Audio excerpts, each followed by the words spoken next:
રાપર તાલુકાના ભીમાશર ભૂટકિયા ખાતે ઓમ વચરાજ મહાપુરાણ કથાનું આયોજન કરાયું છે। ગૌપ્રેમી અને વીર શહીદ સૈનિકોના આત્માની શાંતિ અર્થે સમસ્ત ભીમાશર અને પલાશવા ગામના રાજપૂતો તેમજ સમસ્ત સમાજના સહકારથી મહાપુરાણ કથા યોજાય છે। આ કથા પ્રસંગે પરાથર, ગેડી, બેલા, જાટાવાડા, રવ, લોંદરાણી, ભીમાશર, દેશલપર સહિતના ગામોમાંથી લોકો ઉમટી રહ્યા છે।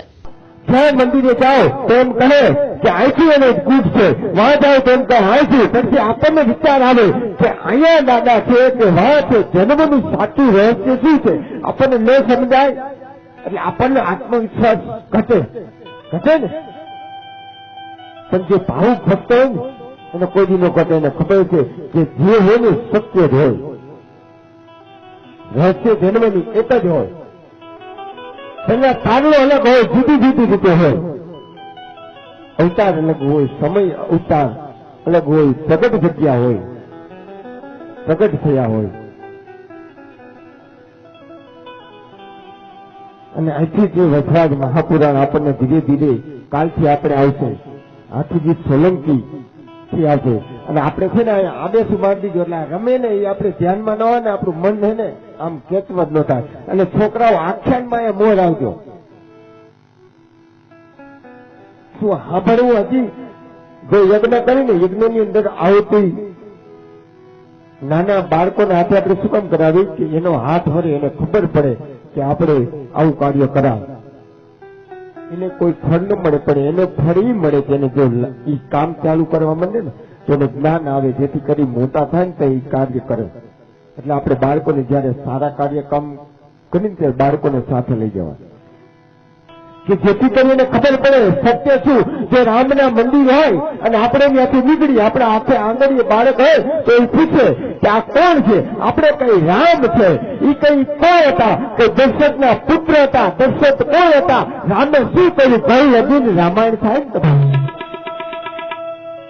રામના મંદિરો એટલા માટે બંધાવવામાં આવતા જ્યાં ચોરે જાપે કે જેથી કરી આપણા બાળકો રામ કે ભક્તમય રહે અને રામની જીવન ચરિત્રની કથાથી હું તમે ધર્મથી તરીકે રહીને આપણો ધર્મ જળવાય। આ વરસાદ મહાપુરાણ જેનો સમય છે એના માટે ઉપયોગી છે। શું કામ એને જ્ઞાન હશે ને તો એ અવળા રસ્તે નહીં જાય, અવળા રસ્તે નહીં જાય તો એના માટે ઉપયોગી છે। આ વધુ ને વધુ યુવા વર્ગો માટે ઉપયોગી છે। આજ વરસાદ મહાપુરાણ જ્યાં છોડ છે એ છોડનું જો તમે ધ્યાન ન રાખો તો છોડને નાનામાં નાની બકરી હોય તો એ છોડનો વિનાશ કરી નાખે, પછી છોડનું તમે ત્યાં સુધી ધ્યાન નાખો, છોડ મોટો થાય પછી હાથી બાંધો ને તો હાથી કરી શકો। એટલા માટે આજ આપણો આ રોપાણો ના છોડ છે, તમારે ધ્યાન રાખવું પડે। આપણે કાલે આદેશ ઉપાડ દેવું છું એટલે બીજા છોકરા હે ને નો રમે ને એવી સગવડતા ગોઠવી લો એટલે જેથી કરી તાર તૂટે નહીં આપણે। કશું રમતા હોય તોફાન કરતા ને ધ્યાન એમાં હોય જાય। આ થોડું ભગવાન અને ભક્તની એક ચિત્ત લાગે ને તાલ લાગે ને તો જ ભાવ અને ભક્તિ, ભાવ અને ભક્તિ, ભાવ એટલે ભગવાન, ભક્તિ એટલે તમે, એટલે ભાવ ને ભક્તિનું મિલન થાય।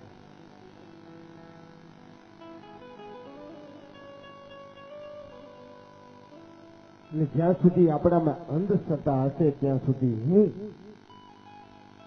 કે તમને કોઈ સાચો રસ્તો નહીં દેખાય, સાચી દિશા પણ નહીં દેખાય।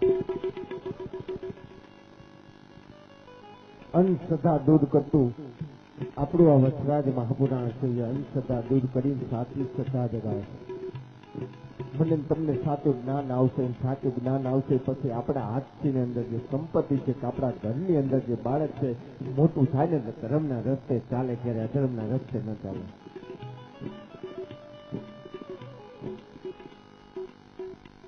એ ધર્મના રસ્તે ચાલે એટલા માટે ધર્મના કાર્ય ગોઠવવામાં આવે। આવા કાર્ય શું કામ, જેથી કરી સાચું રહસ્ય મને તમને સમજાય અને આપણે ભાવ અને ભક્તિથી ભગવાન તરફ વધુ ને વધુ રહી।